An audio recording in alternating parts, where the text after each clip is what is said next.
Welcome to All Home Care Matters, the show where we discuss all things home care, with discussions on important age-related matters and topics. Brought to you by Enriched Life Home Care Services, the #1 rated home care provider in Michigan by Top Rated Local.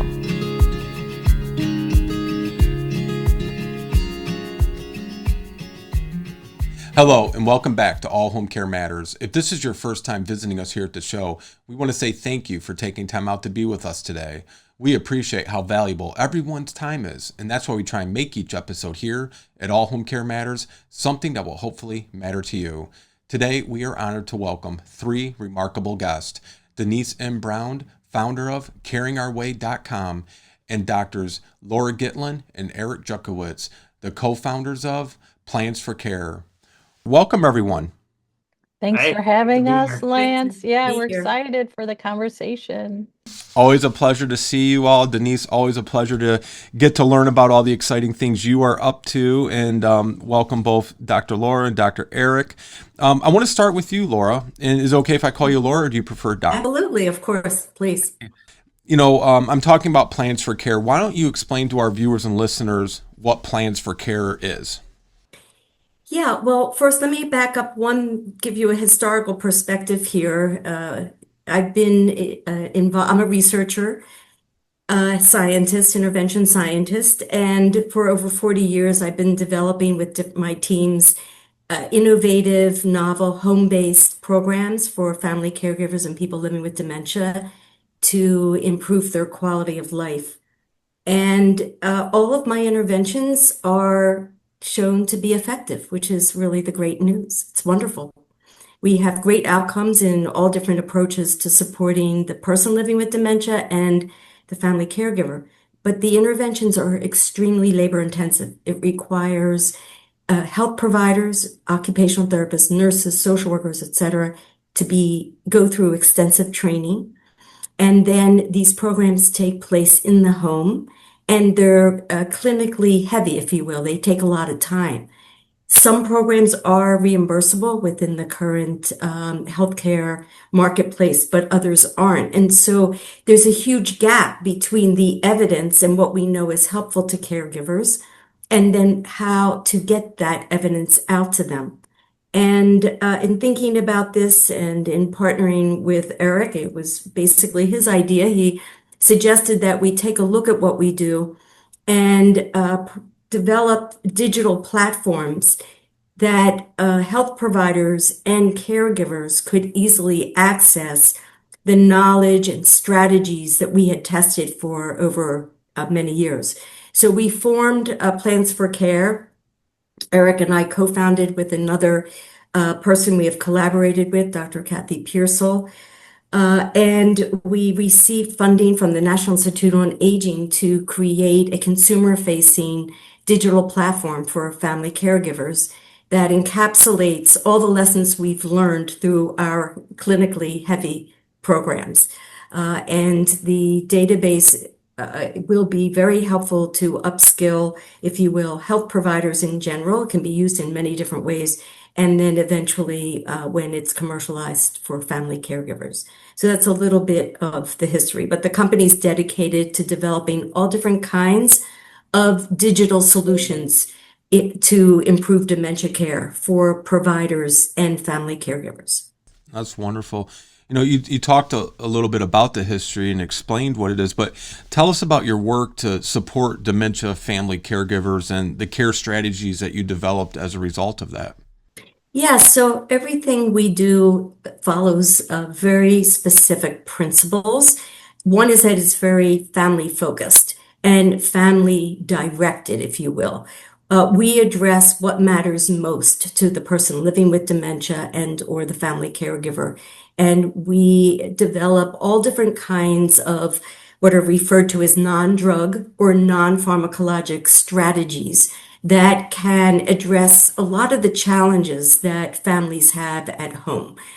For example, bathing a loved one with dementia at the moderate stage who has difficulty really understanding what bathing is, the steps, and so forth. So we've developed all different kinds of communication strategies, ways to set up the physical environment, ways to break up various activities into pieces for which the person living with dementia can participate, and to instruct caregivers as to how to use these strategies that to make life easier for them as a caregiver and also easier for the person living with dementia.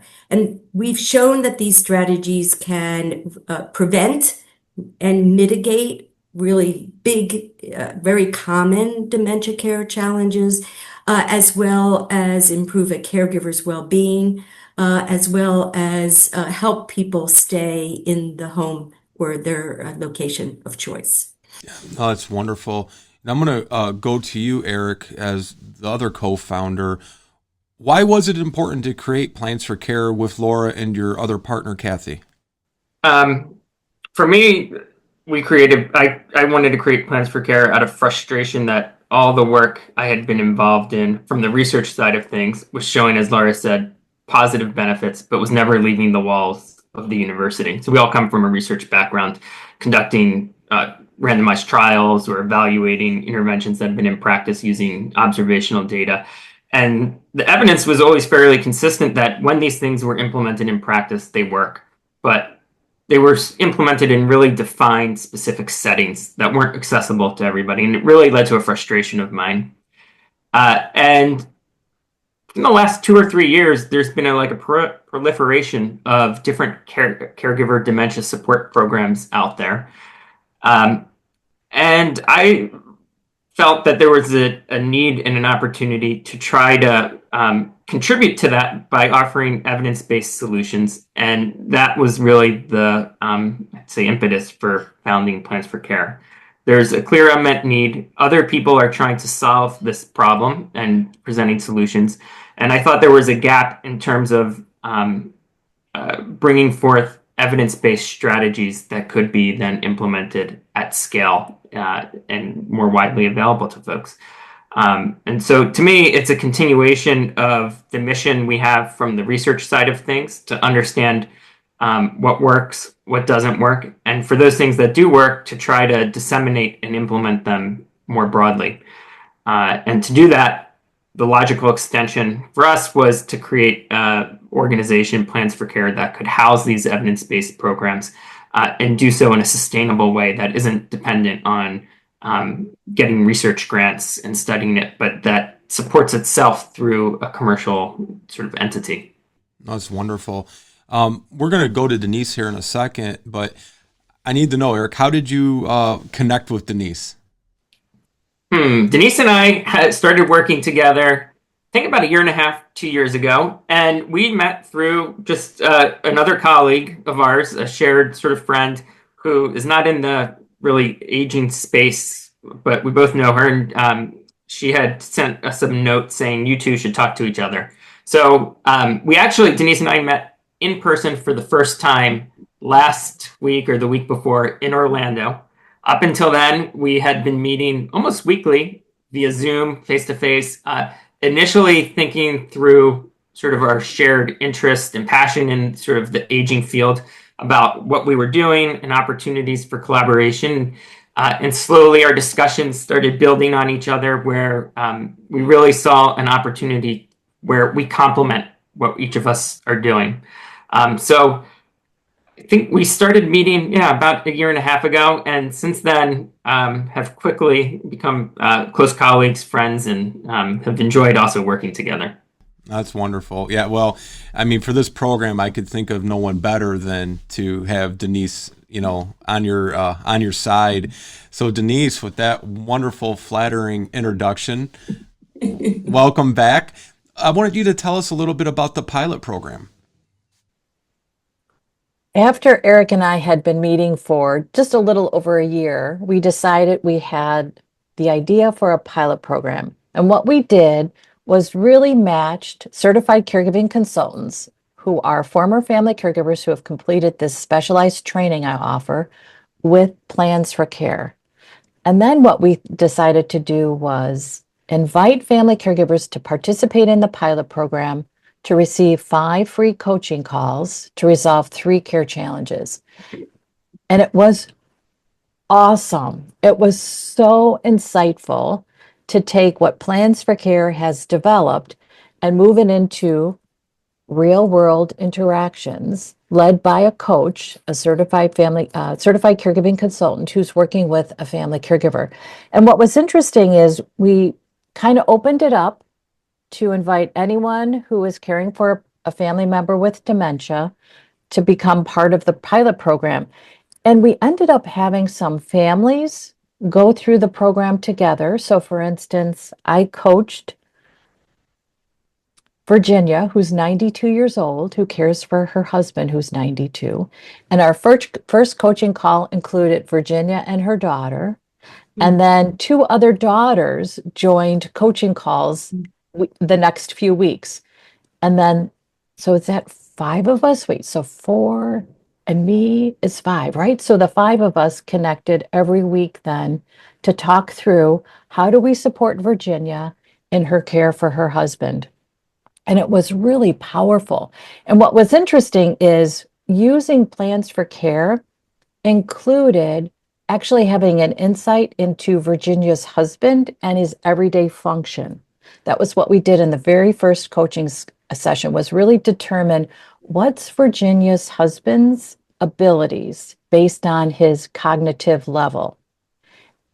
And that everyday function scale, which is what's created because of that, really indicated that there was some concerns around safety.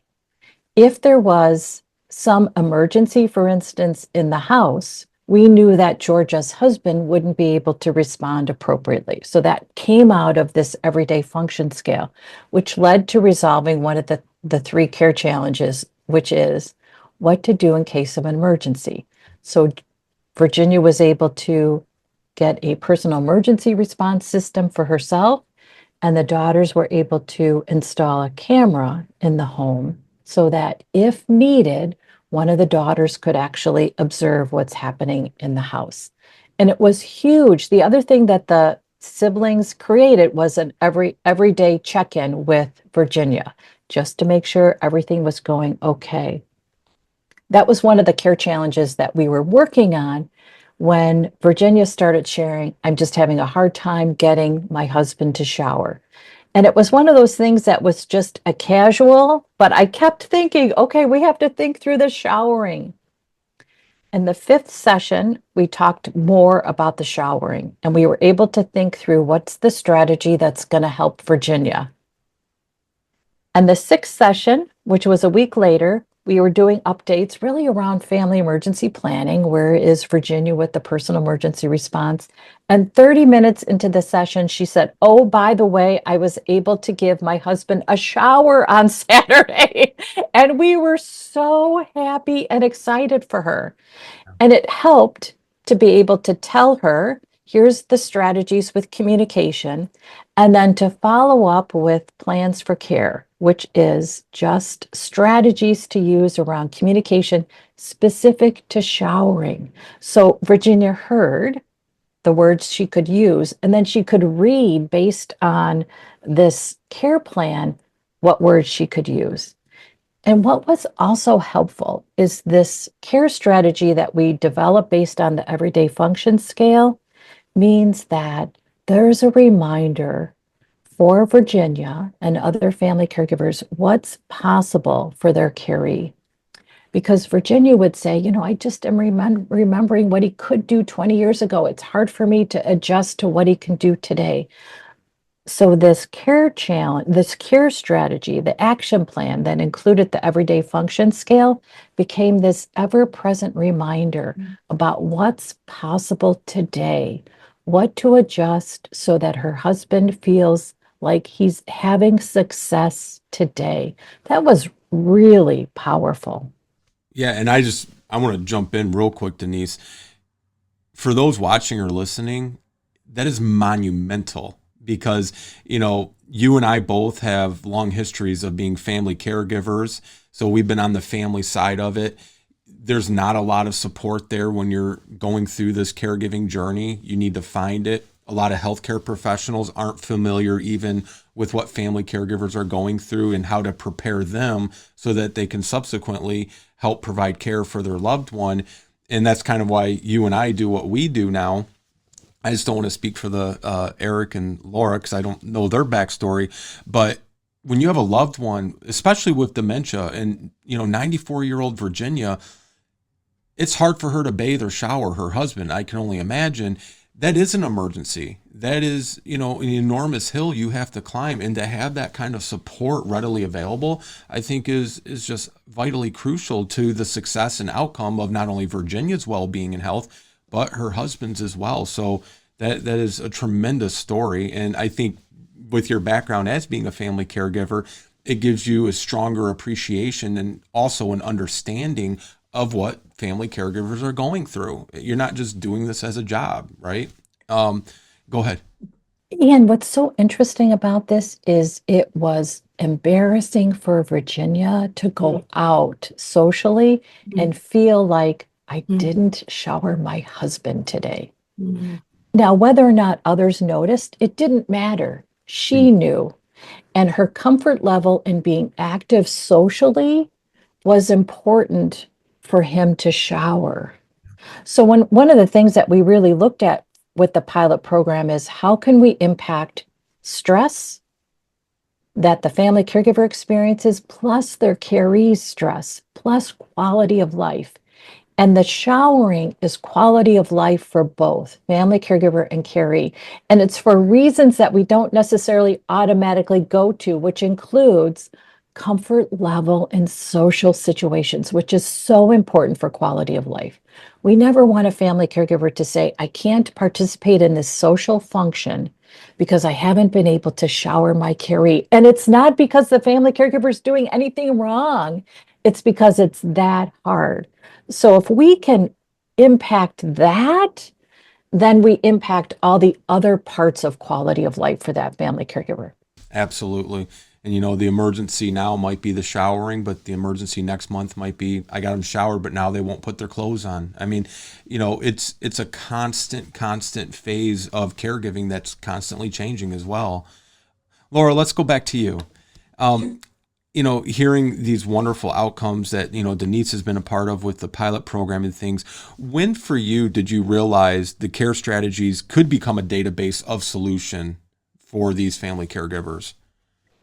Yes, well, it was an aha moment for sure. And I just want to say the way Denise describes the interactions really does mirror what we did in research. And the data is just, you can hear it in this particular case. And then also in all of our trials, caregivers rarely get at and understand, they're rarely given an understanding of what the person's best functioning is. And then it changes, right? And that's the beauty of what Denise had described as the everyday function scale, that you can keep updating it with changes.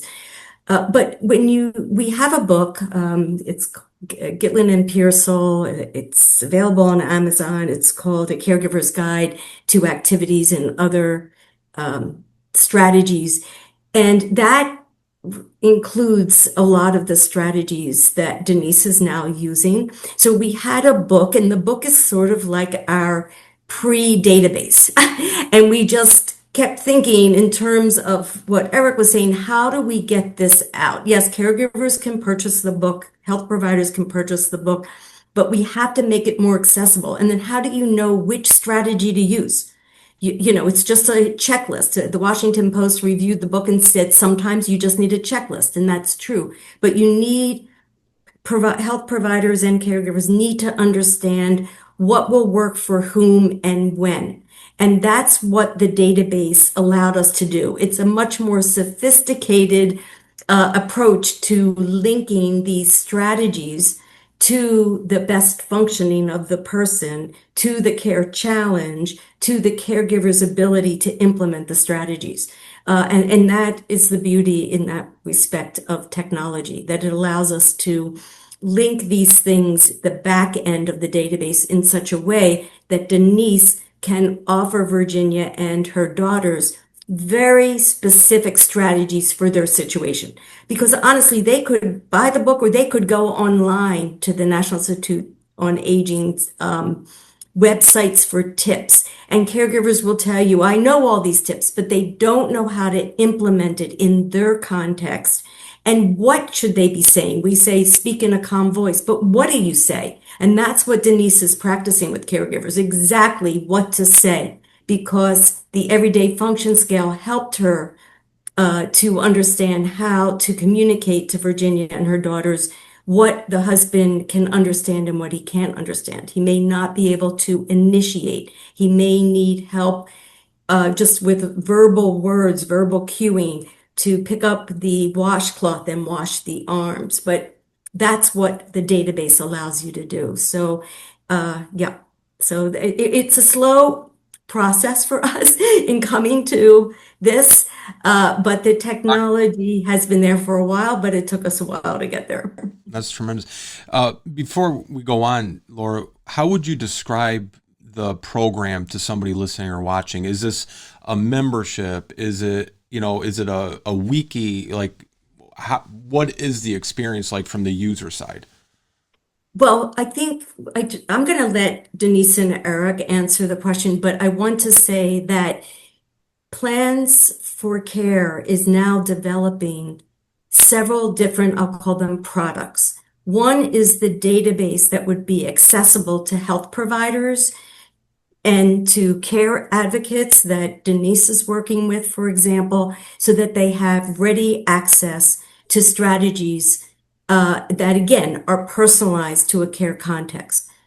Another product will be caregiver consumer facing. And that will be a web app that we will be testing shortly, very formally, so that caregivers can have the web app answer questions regarding the everyday function of their person they're caring for, and then generate action plans and have the ability to still contact like a care advisor or a certified caregiving consultant to flesh out a strategy or to say, I don't understand how to do it or whatever. So there are different approaches and products that we think can fit all the different places that you find caregivers, whether it's in the hospital, whether it's in home care, whether it's in your community, whether it's in adult day, and so forth.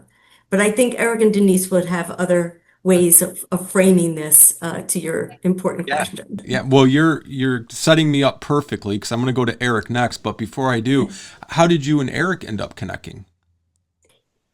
Well, I don't think Eric will mind me saying, but when he was an undergraduate, he actually called me and asked if he could do a cost effectiveness study for one of his projects.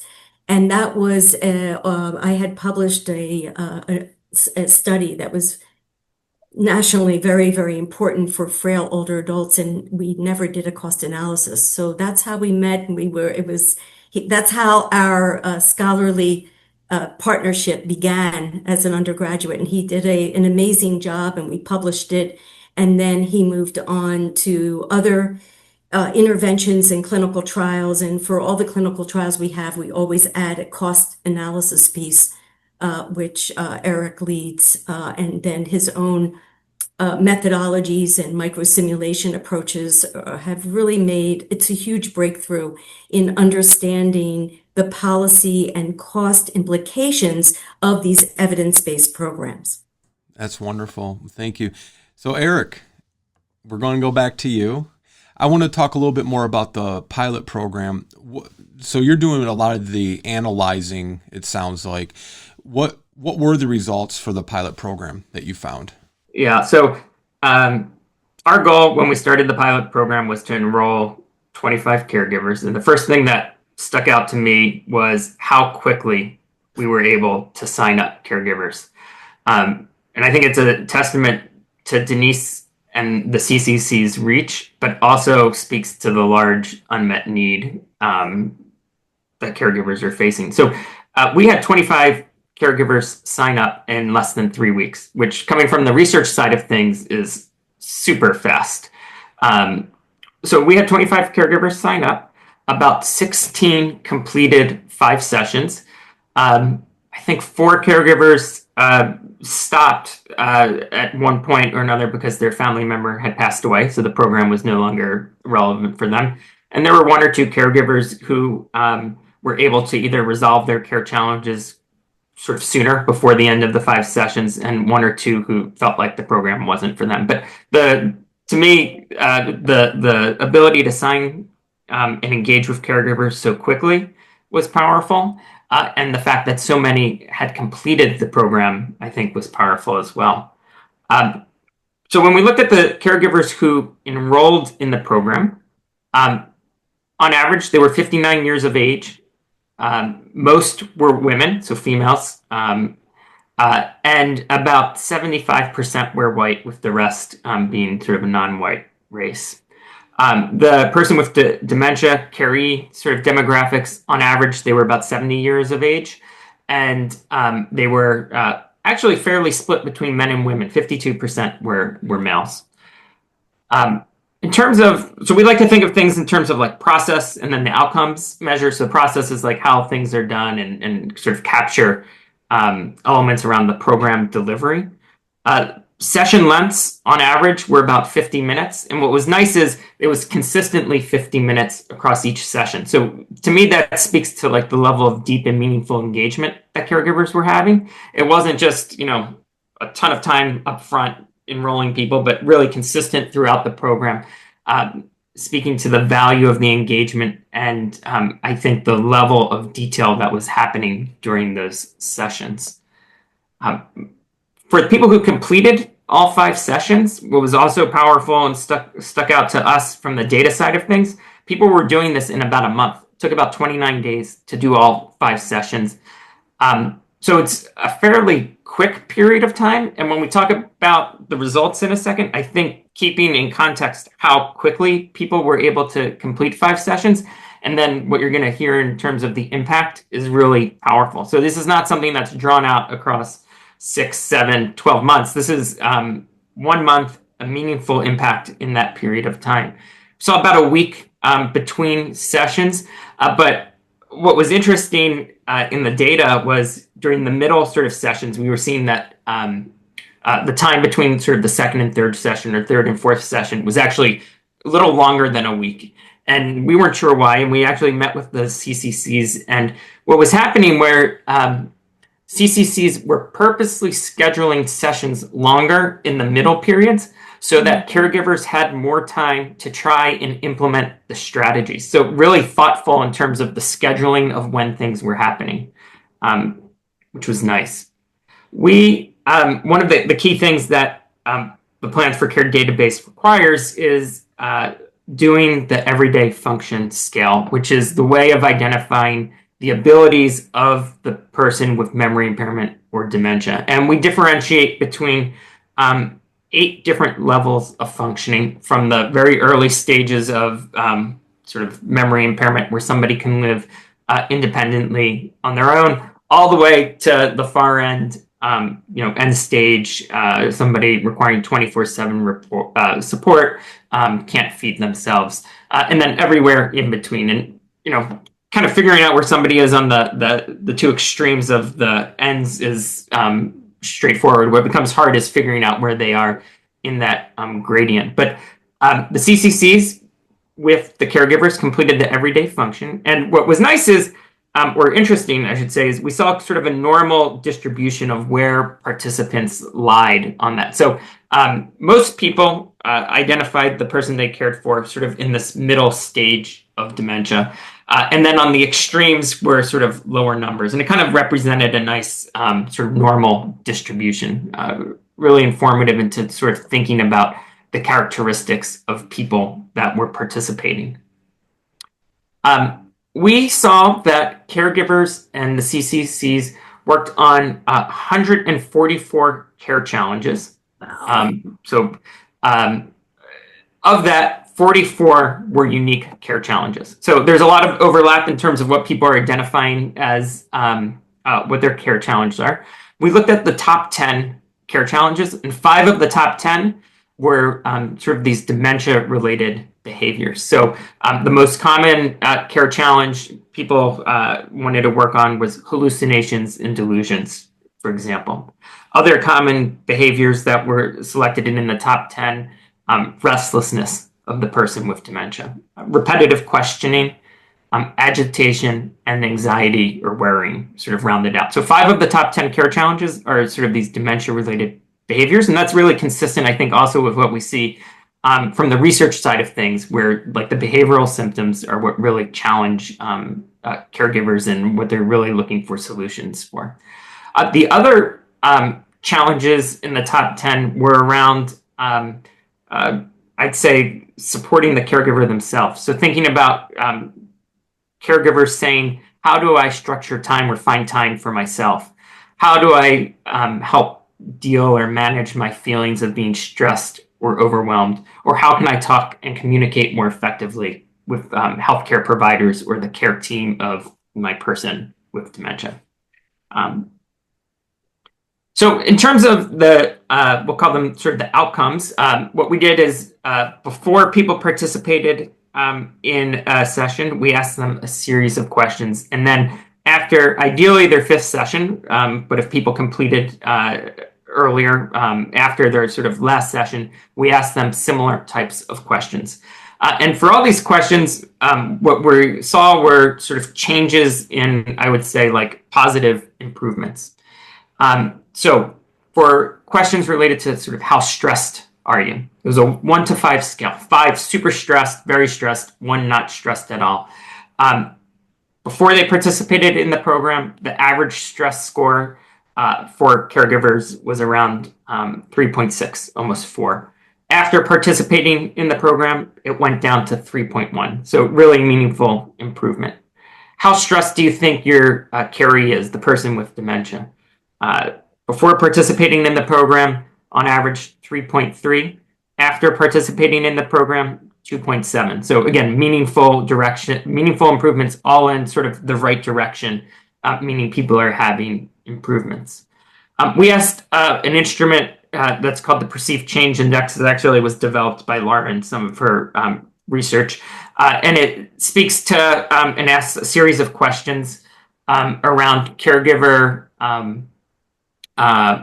essentially ability to cope with dementia. What is the caregiver's energy? What is the caregiver's ability to interpret, understand the behaviors of the person with dementia? What is the caregiver's ability to sort of manage the dementia experience? So we asked this again before and then after. And things improved from before. It was at 2.5. It went after the program to 3.7. Higher scores on this are better. So a huge, huge improvement. For measures of quality of life of the person with dementia and of the caregiver, also huge improvements and in positive directions. So we're seeing really strong signals over relatively short periods of time, right, a month, and from like a research perspective, relatively small sample size of 25 people. So we were really encouraged by the findings, and things again are all pointing in sort of the right direction. That's incredible, Eric. Real quick, I just wanted to follow up on that information. Was there anything for you personally going into this that has surprised you based on the results or information you may have learned throughout the pilot? Yeah, I think a lot of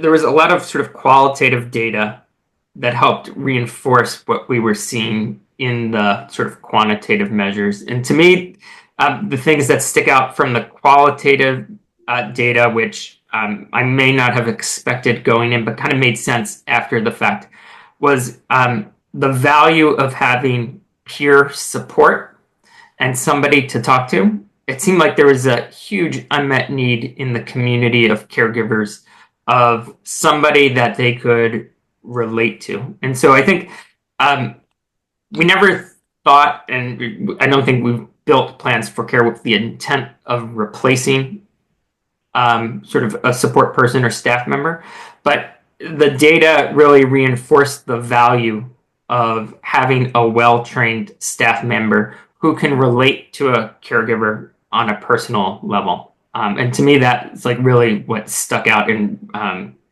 of reinforced an idea that I knew was in the background, but hadn't sort of deeply thought about. Yeah. Yeah. One of the things I always tell the families, either that we meet with professionally or when I'm asked, what's your number one thing for family caregivers? It's letting them know they are not alone, because it can be a very isolating, lonely feeling when you don't think anybody knows or understands what you're going through. Thanks for sharing that, Eric. Before I go back to Denise, though, I wanted to ask you, is there anything on the horizons with you and Denise? Any new partnerships, or what's next for your phase of your partnership? Yeah. So, Denise, please chime in too, because we're both actively working on thinking through this. So, one of the immediate things that we'll be launching is a resource that will connect family caregivers to individuals who have demonstrated competency in supporting them. And to be on this service as somebody who can support a caregiver, you have to subscribe to the Plans for Care database and either be a certified caregiving consultant, so go through Denise's rigorous training, or be a licensed professional with demonstrated competency in supporting family caregivers. And the idea is we want to be a connector for caregivers who need this support with the individuals who have that expertise, training, and skill set. And so we'll be launching this connecting resource early summer.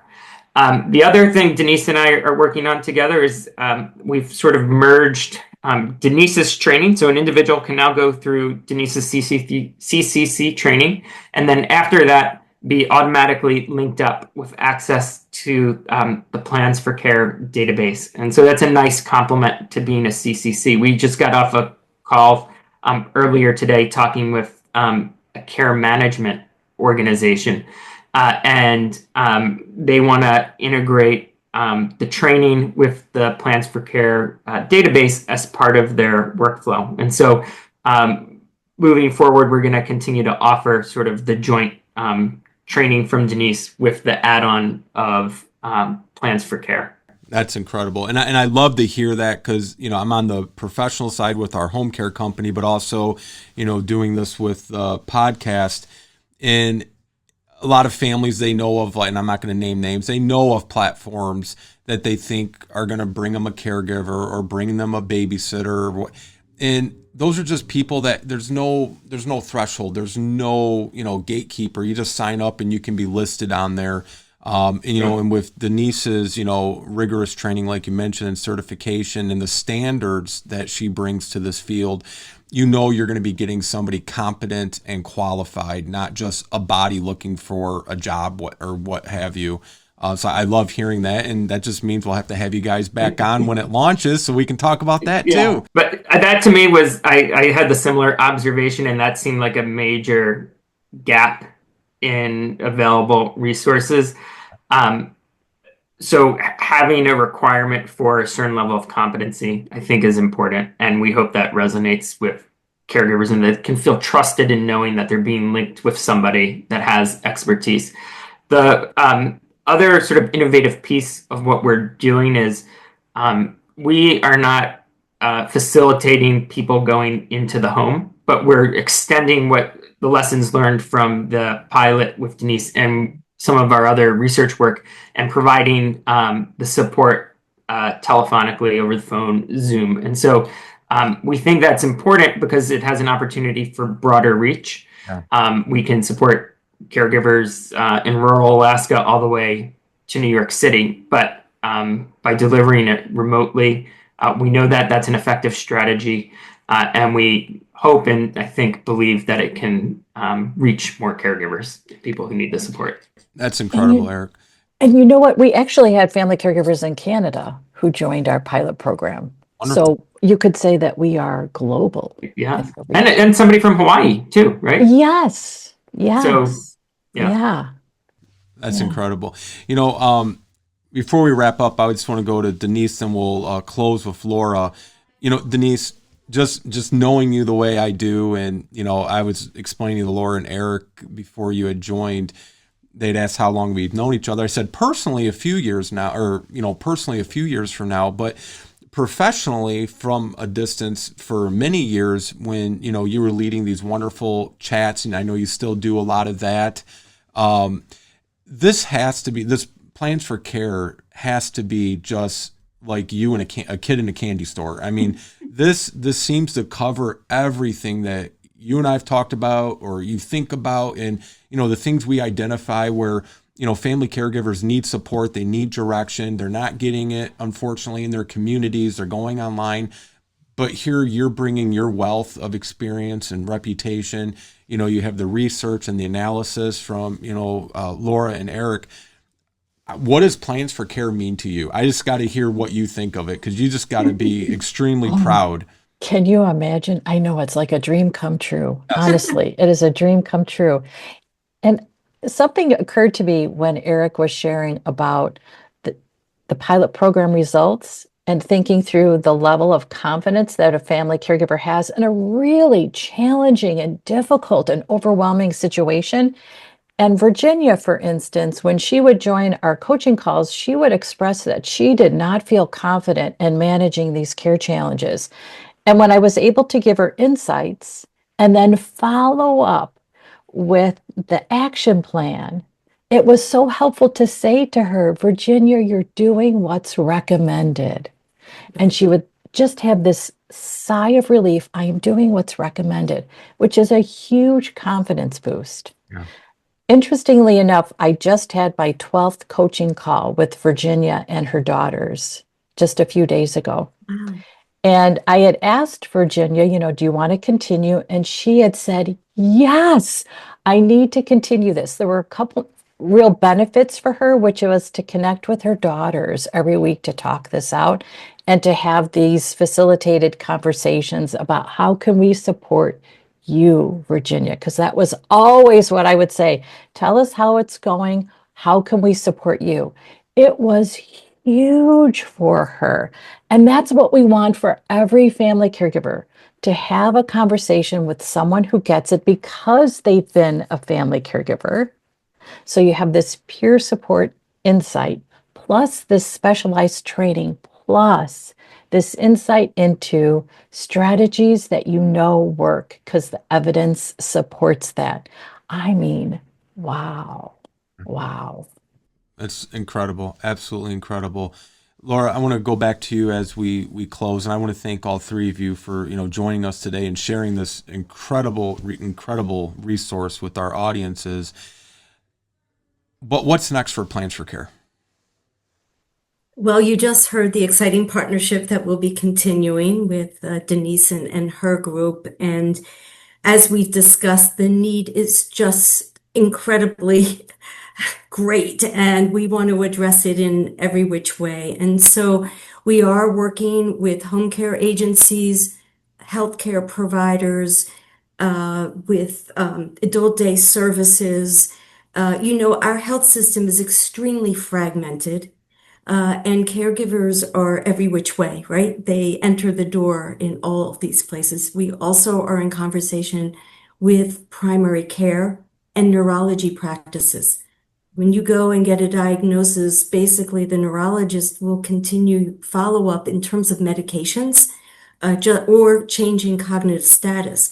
So they're not offering families all this important information, what Denise said, the emotional support, the validation, the skills, the actionable strategies. So we see Plans for Care as an augmentation and easily integrated into all of these different kinds of healthcare systems. And honestly, we're working on all fronts, so we have a lot of big plans, and I really think we can make a dent in dementia care.